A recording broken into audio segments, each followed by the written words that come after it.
चलिए देखते हैं। लास्ट क्लास के अंदर हमने एक मशीनरी अकाउंट बनाया था जिसमें एक से ज्यादा मशीनरी था, कैसे बेचा जाए। आज उसी का एक पार्ट करने वाले हैं। क्वेश्चन नंबर 12 जो कि मैंने आपको बोला था घर से एक बार ट्राई करना, और एक और क्वेश्चन दिया था शायद क्वेश्चन नंबर 11, कौन सा 13 तो हो गया होगा, सेम था एग्जैक्टली वो जो कि मैंने क्लास में करवाया था। उसके जैसा सेम एक क्वेश्चन मैंने दिया था, अभी चेक कर लेंगे कौन सा किया कौन सा नहीं किया। क्वेश्चन नंबर 12 की बात करते हैं। ये इसमें पूरा का पूरा देखेंगे और किस तरीके से होगा, काफी इंपॉर्टेंट क्वेश्चन है और इसी टाइप के पेपर में आपके क्वेश्चन पूछे जाएंगे। अब हम सीख क्या रहे हैं, डेप्रीशिएशन, लेकिन डेप्रीशिएशन अकाउंट नहीं बनाना, आपको एसेट्स अकाउंट बनाना है। जैसे कि एक एसेट्स है हमारा, और क्या बोल रहा है क्वेश्चन में, प्लांट एंड मशीनरी। हाँ जी, एक मिनट रुकिए। तो ये मैं कह रहा था कौन सा, एक ये है आपका मशीनरी, एक मिनट, ये आ गया हमारा मशीनरी अकाउंट, ये रहा मशीनरी। सबसे टॉप पे लिखते हैं, है क्या इधर आएगा date, particular, amount, date, particular, amount. ठीक है, लाइट चेंज कर दें? नहीं नहीं, एक मिनट, किस दिक्कत किसको हो रही है? ये पढ़ रही है ना? आप सब वैसे बैठे हो, फेस उधर करके, ऐसे फेस करो। वो तो लाइट का कोई दिक्कत नहीं, उसे तो चेंज कर देंगे। चलो पहले लाइट को एडजस्ट कर लें, वैसे तो एडजस्ट प्रॉपर ठीक है। दिख रहा है अब, कोई दिक्कत तो नहीं है? यही से बंद करना है तो बता दो, ठीक है। चलिए तो हमने एक मशीनरी अकाउंट यहाँ पे बना लिया। मशीनरी अकाउंट जैसे मैंने पहले भी बताया था कि मशीनरी अकाउंट होता क्या है आपका, नॉर्मली ये डेबिट साइड में कोई भी मशीनरी खरीदेंगे और क्रेडिट साइड में डिप्रिसिएशन लगता जाएगा। अगर कोई मशीनरी बेचेंगे तो वो भी कहाँ लगेगा, क्रेडिट साइड। और जो ये चैप्टर आप देख रहे हो, इस चैप्टर की एक एक क्लास मैंने यूट्यूब पे डाली। आज मेरे ख्याल कौन सी क्लास है, थर्ड या फोर्थ क्लास होगी, फोर्थ क्लास है। 3 क्लासेस मैंने यूट्यूब पर डाली है, बड़े सीक्वेंस से डाली है, और जो क्लास हुई थी वही डाली है मैंने। तो अगर जिन बच्चों का रह गया है वो पहले वो क्लासेस को करना पड़ेगा। जब वो क्लासेस कर लोगे तो आपको कोई दिक्कत नहीं होने वाला। अगर नहीं करोगे तो मान लो ये चैप्टर फिर आपके कवर में नहीं रहेगा, और सेकंड टर्म में इसमें से क्वेश्चंस आना 100% श्योर है कि आएगा ही आएगा। ये चैप्टर 10 नंबर का है, 10 नंबर के क्वेश्चन पूछे जाएंगे। तो आप मान के चलो एक 6 नंबर का क्वेश्चन आएगा और 4 नंबर का थ्योरी एमसीक्यू ये सब मिला के दे देंगे वो। तो करने का तरीका क्या है, मैं सिंपल तरीके से करते हैं, बहुत सिंपल है ये। कहता है कि 1 अप्रैल को 2010 में एक प्लांट एंड मशीनरी खरीदा गया 1,20,000 का। तो 1 अप्रैल 1/4/2010 में एक प्लांट एंड मशीनरी खरीदा गया। प्लांट एंड मशीनरी कितने का खरीदा गया, 1,20,000। पहले जो लिखा हुआ है उसको मैं लिख लूंगा यहाँ पे थोड़ा अच्छे से सीक्वेंस में, वहां पे तो मिक्स टाइप का लिखा हुआ है, यहाँ पे मैं सीक्वेंस में लिख लूंगा ताकि हमें दिक्कत ना हो। New machinery was purchase, new machinery purchase किया 1 अक्टूबर को, यानी 1/20 का तो वो था ही, अब एक नई मशीन की बात करने लग गया ये। और कब खरीदा, 1 अक्टूबर 2010 में, मतलब यहीं पे खरीदा है। तो मैं यहाँ पे इसको M1 नाम दे दिया, यहाँ पे इसको M2 नाम दे देता हूँ। कब खरीदा इसने, 1/10/2010 में। कितने रुपए का खरीदा इसने, 50,000। मैं सिर्फ अभी क्वेश्चन ही उतार रहा हूं, अभी मैंने सॉल्यूशन स्टार्ट नहीं किया, अभी मैं क्वेश्चन ही उतार रहा हूं कि नई मशीनरी इसने खरीद लिया 50,000। समझ में आई बात आपको? आगे कहता है एंड जुलाई 11 में 25,000 का, मतलब एक और मशीन खरीद लिया इसने। तो उसको मैं नाम दे देता हूं एक और मशीनरी को M3। कब खरीदा, जुलाई 1/7। अब इसकी डेट अलग है, 2011 में। कितने का खरीदा भाई, ये खरीद लिया इसने 25,000 का। यहां तक बात समझ में आई? अभी सिंपल क्वेश्चन समझ लेते हैं। कहता है फर्स्ट मशीनरी जो जनवरी 13 में, जो पहली मशीनरी थी, सॉरी 1 जनवरी 2013 में, अब मशीनरी ओरिजिनल वैल्यू 20,000।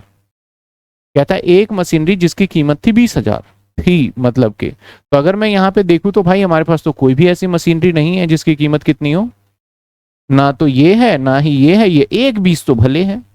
लेकिन कहता है वॉज इंक्लूड, वो जुड़ा हुआ मिलेगा 1 अप्रैल 2010 वाले में। इसका कहने का मतलब है जो ये 1,20,000 है, इस 1,20,000 को 2 टुकड़े में बांटना होगा सर। मतलब एक हिस्सा वो है, 2 टुकड़ों में बांट देते हैं। एक हिस्सा वो है जो कि 20,000 वाली बात कर रहा है, और जो बाकी का टुकड़ा बच गया वो कितना बचा, 1,00,000। यानी इसके अंदर ही चल रहा है ये सारी कहानी। समझ में आ रही है यहां तक बात आपको? बड़े ध्यान से देखना, एग्जाम के अंदर मैंने कहा आने वाले अगली क्लास और 2 क्लासेस, जो पिछली क्लास और आने वाली क्लास, जो क्वेश्चन करेंगे एग्जैक्ट वैसा ही क्वेश्चन आएगा अगर इस पैटर्न पे एसएलएम पे आया तो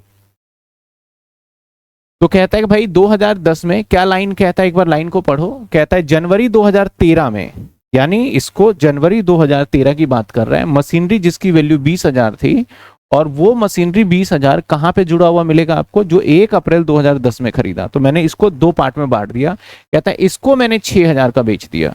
इसका मतलब जो आप ये वाला हिस्सा देख रहे हो, इस वाले हिस्से को इसने क्या करा, कब, 1 जनवरी 1/1/2013 में इसको जाके बेच दिया। इसने क्या करा, सोल्ड कर दिया। और कितने का बेच दिया इसने, 6,000 का। इसका कहने का मतलब ये है कि मतलब जो 20,000 रुपए की, फिर से देखो, जो 20,000 रुपए की मशीनरी खरीदी थी, कब खरीदी थी, 1 अप्रैल 2010 में, उसको बेच दिया। कब बेच दिया, 1 जनवरी 2013 में। कितने रुपए का बेच दिया, 6,000 रुपए का बेच दिया। इसलिए हमने इस पार्ट को अलग अलग किया है। जब भी ऐसा क्वेश्चन होता है उसमें से एक पार्ट बिकता है तो हम पार्ट को शुरू से अलग कर लेते हैं। सर ऐसा क्यों? इससे हमें फायदा मिलता है। फायदा क्या मिलेगा कि ये वाला बिकेगा तो इस पे प्रॉफिट एंड लॉस निकाल लेंगे, और ये वाला नहीं बिकेगा तो ये कंटिन्यू क्या होगा, चलता रहेगा। यानी M1 की अगर मैं बात करूं तो M1 के कितने हिस्से हो गए, 2 हिस्से। एक वो हिस्सा जो कि हमारा बिक जाएगा, और एक वो हिस्सा जो कि नहीं बिकेगा, वो कंटिन्यू चलता रहेगा। ठीक है, आगे कहता है प्रिपेयर आपको करना पड़ेगा plant and machinery account for 3 year after providing depreciation 10% SLM basis पे। और 31 मार्च को हमारा अकाउंटिंग ईयर क्लोज होता है। तो 3 साल अगर मैं बात करूं तो सबसे पहले तो आप मुझे ये बताइए कि हमारे 3 साल कब खत्म होंगे। 31 मार्च 2000 क्या होने वाला है, आप बताइए कैलकुलेट करके रजिस्टर पे। इसने बोला 3 साल का बनाना है, तो आप बताइए 31 मार्च 2000 क्या होगा। चलिए एक बार टेस्ट भी करते हैं। हमने मशीनरी खरीदा 1/10/2010 में, सॉरी 1/3, हमारा जो काम स्टार्ट हुआ है 1/4/2010 में काम हुआ, और ये साल होगा हमारा 11 में, 1 साल हो गया। उसके बाद क्या होगा, 11 और 12 कितने साल हो गए, और ये क्या होगा हमारा 12 और 13। तो ये 31 मार्च 2013 में ये जाके 3 साल होने वाला है। ये हमने अंदाजा लगा लिया ये। अब इस पे वर्किंग नोट स्टार्ट करते हैं। तो सबसे पहले डेप्रीशिएशन लगेगा। डेप्रीशिएशन लगेगा कब, मैं इधर डेट लिख रहा हूं इसका, या इसको थोड़ा और इधर कर देते हैं, इसको थोड़ा सा, चलिए डेट है, क्योंकि ये डेट जो है ये तो डेट ये वाला है।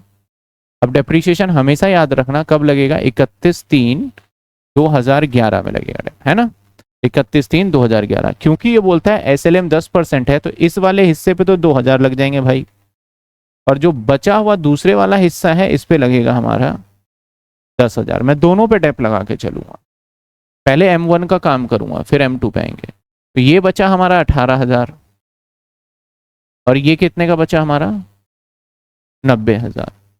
अब ये डेट क्या निकल के आया, 1/4/2011। इसके बाद आएगा हमारा 31/3/2012। ठीक है ना, इस दिन तक हमने मशीनरी को बेचा ही नहीं, हमने तो 13 में बेचा है। तो फिर से इस पे डेप लग जाएगा, कितना, पूरे साल का ही लगेगा 2000, और इस वाले पे तो पूरे साल का ऑलवेज ही लगेगा क्योंकि ये तो बिका ही नहीं है। तो अब जब इसमें से माइनस करेंगे तो ये कितने बचे, 16,000, और ये कितने बचे हमारे, 90 में से 10 गए तो 80,000। ठीक है, अब भाई इस वाले पार्ट को बेच दिया है, क्योंकि अगर मैं अगली डेट की बात करूं तो अगली डेट अगर मैं लिखता हूं तो अगली डेट ये तो 1/4/2012 आएगा। इससे अगली डेट अगर साल को एंड करता हूं तब तो बन जाएगा 31/3/2013, लेकिन ये मशीनरी कब तक हमारे पास रहा? 1 जनवरी 2013, क्योंकि 1 जनवरी 2013 को तो ही मैंने ये मशीनरी क्या करा था, क्या करा था बताओ, बेच ही दिया था, तो हमारे पास तो है ही नहीं। तो इसका मतलब मैं इसके ऊपर डेप्रीशिएशन कब तक लगा सकता हूं भाई? सिर्फ दिसंबर तक लगा सकते हो, क्योंकि जनवरी में बिक ही गया। तो हम 31/12/2013 तक इस पे डेप्रीशिएशन लगा सकते हैं। तो अप्रैल से, सॉरी 2012 तक ही रहेगा, 2012 तक ही रहेगा। अगर आप 2012 तक काउंट करते हैं इसको तो डेप्रीशिएशन लगते हैं 9 मंथ के। देखो अप्रैल, मई, जून, जुलाई, अगस्त, सितंबर, अक्टूबर, नवंबर, दिसंबर, कितने महीने हो गए हमारे? 9 महीने। तो अगर इस पे मैं 9 महीने का डेप लगाऊंगा तो बड़ा सिंपल है कि 2000 जो था पूरे साल का था, इनटू में आप क्या कर दोगे, बस 9/12। तो अगर इस पे 9/12 कर देते हैं तो क्या निकल के आता है? 2000 डिवाइडेड बाई 12 इंटू में 9, तो ये आ गया हमारा 1500 रुपए, 1500 रुपए। तो अब जो हमारे पास बैलेंस बचेगा 16,000 माइनस 1500, यानी मेरे मशीनरी की वैल्यू जो है 14,000 कितनी है हमारी? 500। समझ रहे हो? हमारे मशीनरी की वैल्यू 1 जनवरी, कब की बात कर रहा हूं, 1 जनवरी 2013 में कितने रुपए की हमारी मशीनरी थी? 14,500 डेप्रीसिएशन लगाने का। लेकिन आप कह रहे हो इसे बेच दो, कितने का बेच दो? 6। तो यहां पे नुकसान होगा फायदा होगा आपको? क्योंकि आपकी मशीनरी 14,500 की और उसको आप कितने की बेचने की बात कर रहे हो? 6,000 का। तो यहाँ पे आपको क्या होने वाला है? लॉस होने वाला है, यहाँ पे आपको लॉस होने वाला है। तो मैं यहाँ पे सीधा सीधा मशीनरी को यहाँ सोल्ड कर दूंगा, और सोल्ड कितने का कर दिया मैंने? 6,000 का। तो हमें कितने का लॉस हो गया? ये हमारा लॉस हो गया, ठीक है ना, ये हो गया लॉस। अभी हमने इस हिस्से का काम किया, दूसरे हिस्से का तो कुछ किया ही नहीं हमने। तो आपको क्वेश्चन में भी देखने को इस तरीके से छोटे छोटे आंसर्स मिलेंगे, लॉस। समझ में ही बात आपको? अब क्या दूसरे वाला पार्ट भी बेच दूं मैं? ये वाला जो पार्ट है बेच दूं इसको? नहीं। अगर मैं डेट की बात करूं तो ये वाला डेट था हमारा 1/4/2012, इसके बाद डेट आएगा 31/3/2013। फिर से क्योंकि ये मशीनरी बिका नहीं पूरा 10,000, तो ये कितने बचे हमारे? 70,000। एक बात बताओ, अब हम क्या एक बार और डेप लगाएंगे यहाँ?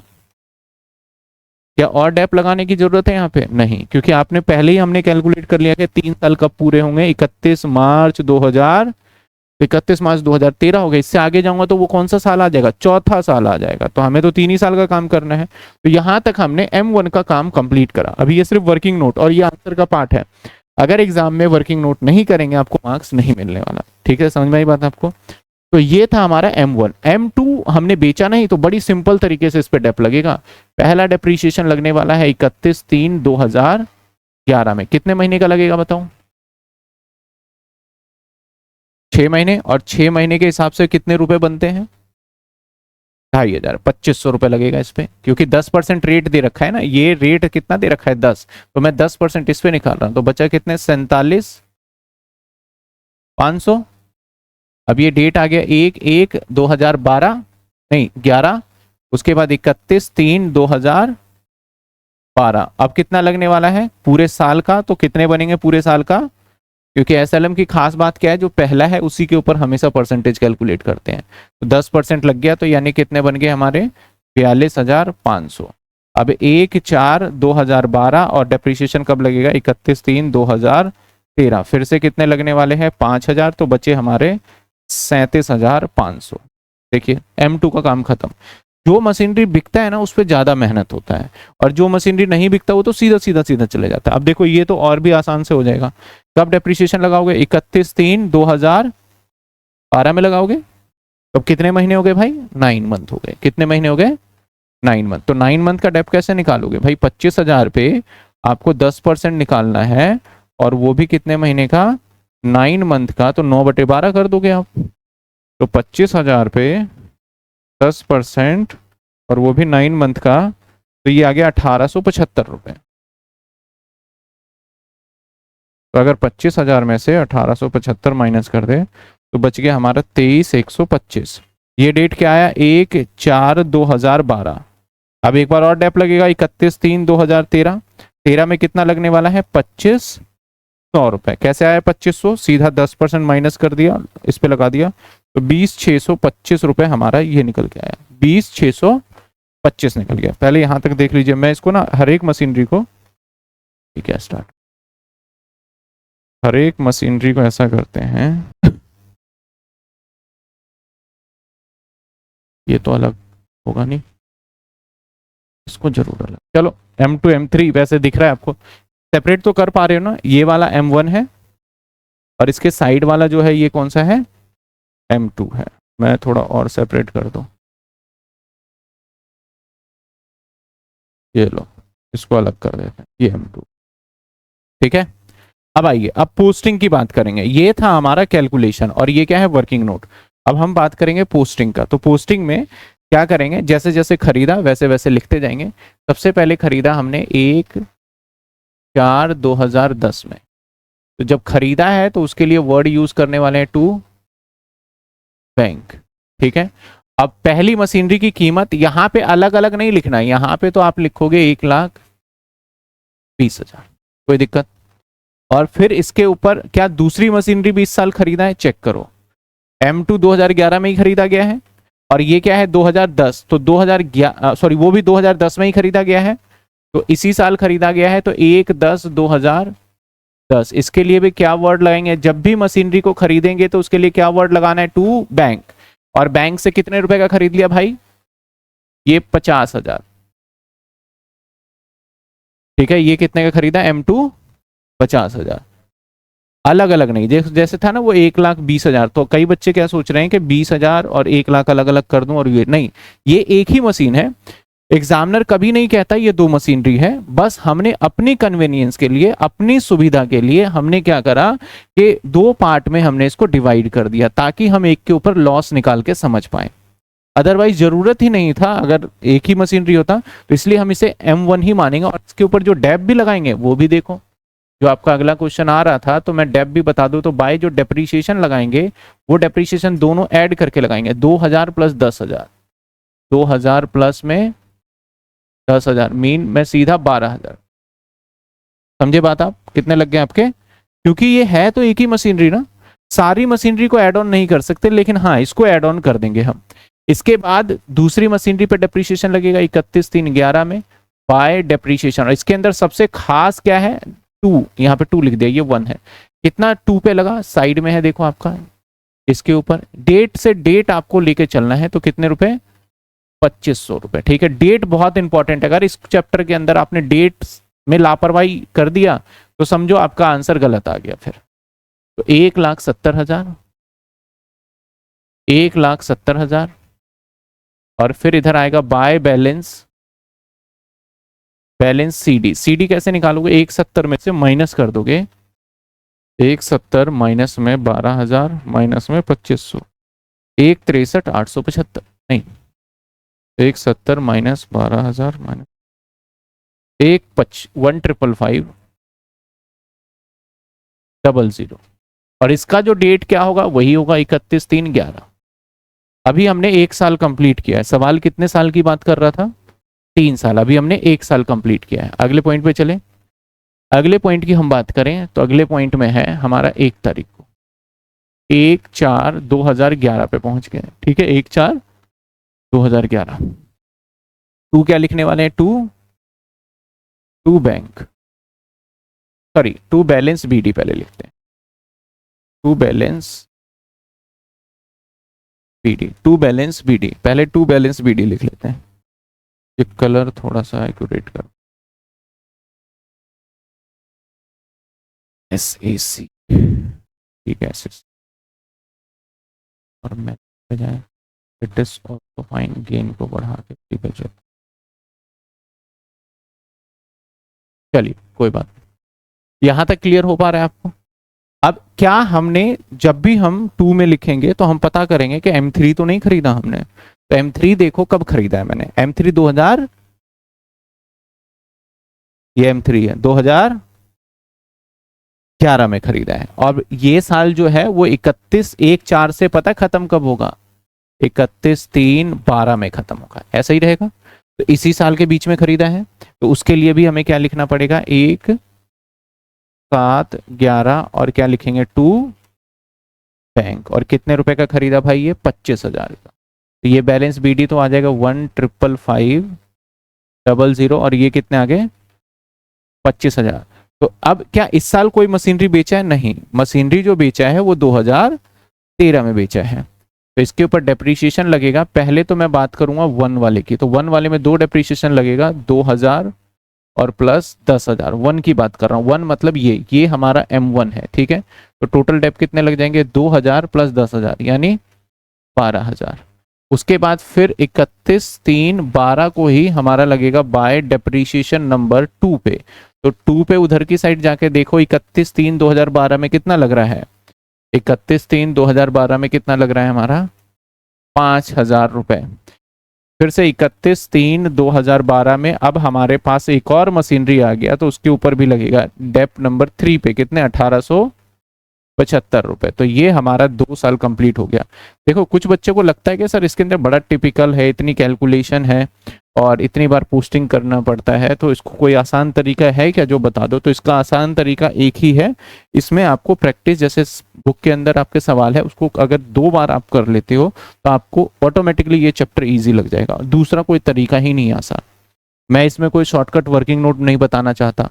मैं चलो शॉर्टकट बता भी दूं और मैं कर भी लूं और मुझे ही समझ में आ जाए तो कोई फायदा नहीं है उसका, आपको समझ ही नहीं आए। मैं डायरेक्टली कर दूं तो फिर समझ में आएगा नहीं। बुक के अंदर डायरेक्टली करते हैं कुछ क्वेश्चन को, वो डेप्रीशिएशन का बैलेंस जो CD है ना वो अलग अलग दिखाते हैं, M1 M2 M3, वो ज्यादा कॉम्प्लिकेटेड हो जाता है आपका, ठीक है। तो ये प्लस में इसमें 25,000 एड ऑन कर दें तो 108,500 101 अरे 180 है, 180,500 180,500। अब यहाँ क्या निकलेगा? By balance CD। Now CD will be -12,000 -5,000 -1875, ये सब माइनस कर देंगे 161,625। और ये कब आएगा? 31/3/2012। समझे बात? अब सेम ये आएगा 1/4/2012 और यहां लिखने वाले क्या है? टू बैलेंस PD और ये आ गया 161,625। यहां तक देखिए किसी को दिक्कत? कितने साल कंप्लीट हो गए भाई हमारे? 2 साल। कितने साल हो गए हमारे? आपको सिंपल दिख रहा होगा, 1 साल ये है और 1 साल ये, तीसरा तो अब स्टार्ट हुआ है। अब तीसरे साल में हमने मशीनरी बेचा है, तो जो डेट पहले आएगा, क्योंकि डेप्रीशिएशन लगाने का डेट क्या आता है? 31/3/2013 आता है साल के एंड में। लेकिन जब मशीन बिका है तो इससे, इस डेट से पहले बिका है या इस डेट के बाद बिका है? तो पहले हम बिकने वाले का काम करेंगे, तो यानी डेट बड़ा ख्याल रखना है। हाँ, तो अब जो मशीनरी बिका है ना, डेप्रीशिएशन पहले लगा दो उस पर। और डेप्रीशिएशन अगर मैं लगाऊं तो डेप्रीशिएशन लग जाएगा 31/12 में। बाय डेप्रीशिएशन लगेगा 1 पे, 1 वाला ये डेप्रीशिएशन लगने वाला है, ये 1,500 रुपए, 1,500। अब इसको बेचा है आपने 1/1/13 में, तो बाय बैंक से क्या कर दो, इसको ब्रैकेट में लिख रहा हूं सोल्ड। तो कितने का बेच दिया भाई? 6,000 का। नुकसान हो गया वो भी इधर ही दिखाएंगे, 1/1/13 में बाय प्रॉफिट एंड लॉस से यहां पे लॉस दिखा देंगे भाई, कितने का हो गया? ये पहली मशीनरी का जो एक हिस्सा बिका है उस बिकने वाले की एंट्री है ये तो पैसा मिला है बैंक से बेच के, ये उस पे होने वाला प्रॉफिट एंड लॉस, और ये जितने दिन मैंने यूज किया उस पे डेप्रीशिएशन। अगर किसी मशीनरी को इवन तो आप 15 दिन भी यूज करते हो तो 15 दिन का डेप लगाना पड़ेगा, 1 महीने भी यूज करोगे तो 1 महीने का डेप लगा के फिर बेचना पड़ेगा। तो इसको तो हमने खैर कितने महीने, 9 मंथ यूज करके तो बेचा था, तो 9 मंथ का डेप्रीशिएशन लगा दिया पहले, उस पे होने वाला हमारा बैंक से कितने का बिका और उस पे होने वाला प्रॉफिट या फिर लॉस है। बताओ कोई दिक्कत है यहाँ पे? ठीक है। देखो जिन बच्चों की फर्स्ट क्लास है उनके लिए बहुत टफ होगा, लेकिन जो बच्चे शुरू से कर रहे हैं उनको समझ में आ रहा होगा कि भाई क्या चल रहा है इसके अंदर, कैसे कैसे कैलकुलेशन। मेन पूरा चैप्टर कैलकुलेशन बेस्ड है। चलिए इसके बाद बात करते हैं अगली डेट की। अब डेप लगाना चालू करेंगे। डेप कितने हमारे पास? 3 मशीनरी है। तो सबसे पहले 31/3 आपका 13, तो मैं डेप्रीशिएशन 31/3 अगर 13 में लगाऊं तो क्या मैं मशीनरी नंबर यानी डेप्रीशिएशन नंबर 1 पे लगाऊंगा? हाँ, लगेगा ही नहीं लगेगा? लगेगा। 1 क्यों लगेगा? 1 तो बिक गया भाई, उसका बाकी पार्ट जो है उस पर तो मैं ब्रैकेट में पार्ट भी लिख देता हूं, तो पार्ट वाले पे, उधर वाले पे लगेगा पूरे 10,000। समझे बात आप? समझ रहे हो? इसके बाद फिर 31 3 13 में ही फिर बाय लगेगा डेप्रीशिएशन नंबर किस पे? 2 पे। 2 पे कितना लगना है हमारा? 5000। इसके बाद फिर क्या 3 पे भी लगेगा? फिर लगेगा हमारा 31 3 13 में ही बाय डेप्रीशिएशन नंबर 3 पे। 3 पे कितने लगेंगे? 2500। क्या 4 पे भी लगेगा? 4 तो है ही नहीं हमारे पास। तो इसका मतलब अब बस हमें टोटल करके और आंसर हमारा आ जाएगा। तो टोटल अगर देखा 161625 161625 माइनस करूंगा मैं इसमें से 1500, फिर माइनस करूंगा 6000, फिर माइनस करूंगा 8500, फिर माइनस करूंगा 10,000, फिर माइनस करूंगा 5000, फिर माइनस करूंगा 2500। तो बाय साइड में आ गया बाय बैलेंस, और यही आंसर होगा 128 125 आया, मतलब 1,28,125, जो कि आपको ये आंसर यहां पे देखने को मिलेगा। ठीक है, यहां तो ये देख लिया, लेकिन एग्जाम में कैसे पता करो कि ये वर्किंग नोट किया है, उसे सही से प्लॉट किया है नहीं किया? तो जो मशीनरी बचा उस सबको क्या कर लोगे आप? टोटल। तो किस किस को टोटल करोगे जिससे पता चल जाए आपको? तो बहुत सिंपल है, आपको जो टोटल करना है, एक तो ये बचा हुआ है, एक ये और एक ये, इन तीनों को अगर आप टोटल कर लेते हो तो आंसर यही आना चाहिए। तब समझ जाना आप कि आपकी जो पोस्टिंग है उसके अंदर हर स्टेप पे गलती नहीं हुई है। हो सकता है कई बार आप यहाँ पे 161 की जगह पे 162 भी ले लो, तो अगर आपने यहाँ गलती करा है तो ये आएगा ही नहीं, कभी मैच ही नहीं होगा, तो उससे पता चल जाएगा कहीं माइनस में गलती करी है। तो ये था हमारा क्वेश्चन नंबर आपका 12। कोई दिक्कत इसमें? क्वेश्चन नंबर 12 है। इसी पैटर्न पे आपके एग्जाम में क्वेश्चन पूछा जाएगा। समझ रहे हो बात? एक और मैं सवाल दिखाता हूं इसी पैटर्न का, सेम एक और सवाल दिखाता हूं इसी पैटर्न पे, जो कि ये क्वेश्चन ना, ये हालांकि मैं होमवर्क में दूंगा और मैं भी करा दूंगा, होमवर्क में दूंगा, लेकिन पहले मैं देखो क्वेश्चन में क्या कहता है। एक कंपनी है जिसका अकाउंटिंग ईयर फाइनेंशियल ईयर है। अब फाइनेंशियल ईयर, अकाउंटिंग ईयर इसका क्या है हमारा? फाइनेंशियल ईयर 1 जुलाई 2022, और मशीनरी कॉस्टिंग 30,000। मशीन की कॉस्टिंग कितनी है हमारी? एक मशीनरी जिसकी कीमत 30,000 है। इट परचेज फर्दर मशीनरी जनवरी 2023 में, कॉस्टिंग 20,000, 1 अक्टूबर 2023 में। अब ध्यान से आगे देखना, आगे क्या कहेगा ये, आगे आगे आगे, हाँ ये रहा। कहता है अप्रैल 2024 में 1/3 मशीनरी इंस्टॉल जुलाई 2022 में। यानी किसकी बात कर रहा है ये? इस मशीनरी की बात कर रहा है, इसकी बात कर रहा है। यानी जो ये 30,000 रुपए की मशीनरी है, इसका 1/3, 1/3 मतलब 10,000, और बाकी बच गया हमारा 20,000। तो सिर्फ 1/3 हिस्सा ही बेचा उसने, और वो भी कितने का बेच दिया? तो ये जो 10,000 वाली मशीनरी थी, इसको कितने में बेच दिया इसने? 3,000 का। कब बेचा आपने? 2024 में। तो वैसा ही क्वेश्चन बन गया ये भी, जैसा अभी किया था हमने। तो एक मशीनरी था, एक मशीनरी और खरीदा, और पहले मशीनरी का एक हिस्सा बेच दिया। So the machinery account would appear in the books of the company. It's begun that machinery was depreciated fixed installment method. तो fixed installment method कौन सा होता है? SLM का ही नाम बताया था जब मैंने लिखवाया था। रेट क्या लगाना है? 10%। What would be the value of the machinery account 1 अप्रैल 2025। यानी इसका काम करना है आपको 31/3/2025 तक। जब भी आपसे जिस दिन का वैल्यू पूछा जाए और साल का पहला दिन हो, तो उस दिन तो डेप लगेगा नहीं एक दिन का, उससे एक दिन जस्ट पीछे, यानी 31/3/2025 तक इसकी पूरी अकाउंटिंग करनी होगी। यहाँ हालांकि खूब सारे आंसर दे रखे हैं अलग अलग तरीके से, वो करना आपको, आपका सारा मैच हो जाएगा वो। ठीक है, आपका फाइनल आंसर अगर मैं बताऊं, अब इसने M1 M2 M3 दे रखा है, इन तीनों को जोड़ दोगे तो आपका ये फाइनल आंसर बनेगा। लॉस मशीनरी का ये दे रखा है, बस ये तीनों को जोड़ के ये दे ही रखा है आपको 38,500। ठीक है ना? तो ये क्वेश्चन किस में रहेगा आपका? होमवर्क में। सेम है। पहले कैसे करोगे इसको? अब कई बच्चे क्या करेंगे, डायरेक्टली कर लेंगे। पहले जैसे मैंने अभी क्वेश्चन कराया, एक बार तो क्लास में नोट करोगे, फिर घर जा करके जो करवाया है मैंने उसको बिना देखे एक बार करोगे। पोस्टिंग और वर्किंग नोट दोनों जब बिना देखे देखोगे कि हो गया, तब इसको करना। 101% गारंटेड है कि आपसे ये क्वेश्चन एक बार में हो जाएगा, ऐसा होगा ही नहीं कि रुकेगा। लेकिन अगर आपने क्लास में नोट किया, क्योंकि जब मैं क्लास में समझाता हूं ना, तो पता है कितने % समझाता हूं मैं? जब मैं समझा रहा होता हूं, मैं तो अपने पूरी तरीके से समझाने की कोशिश करता हूं, लेकिन हमारा जो दिमाग है वो सिर्फ 30 से 40% समझता है बात को। मतलब रिटेन कर रख सकता है। अभी तो समझ में आपको सब कुछ आ रहा है, लेकिन जो याद रहेगा वो 30 से 40%। और जब दोबारा उसको देखते हो क्वेश्चन को तो आपका याद थोड़ा सा बढ़ जाता है, वो 30-40 को 50-60% तक ले जाता है। तो अगर आपको 50-60% ही याद रहा और आपने घर पे दोबारा प्रैक्टिस नहीं किया तो आंसर कैसे आएगा?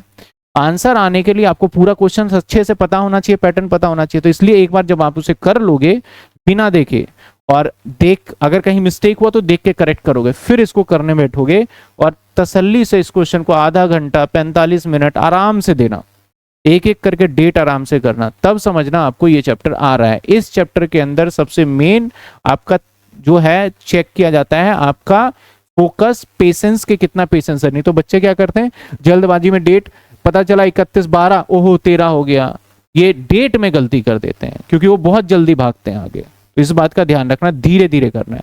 तो आप नोट करिए पहले क्वेश्चन नंबर 12, फिर और भी कोई क्वेश्चन होता है तो देखते हैं, पहले इसको नोट करिए आप।